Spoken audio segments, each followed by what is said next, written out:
कुछ भी नहीं मालूम भाई क्या हुआ। दुकान अभी आके खोला उन्हें, थोड़ी देर हो रहा खोल के। मैं उठा के भी जाया उसको, ना किसी की अच्छाई में ना बुराई में है उन्हें। किसी से कुछ ही नहीं रहता भाई उसका।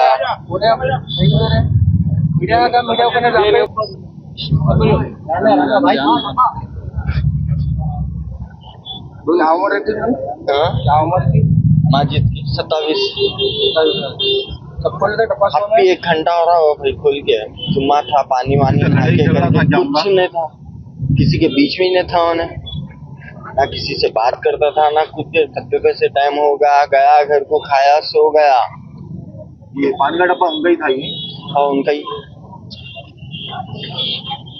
क्या नाम था उनका? मोहम्मद माजिद। एज क्या थी? 27।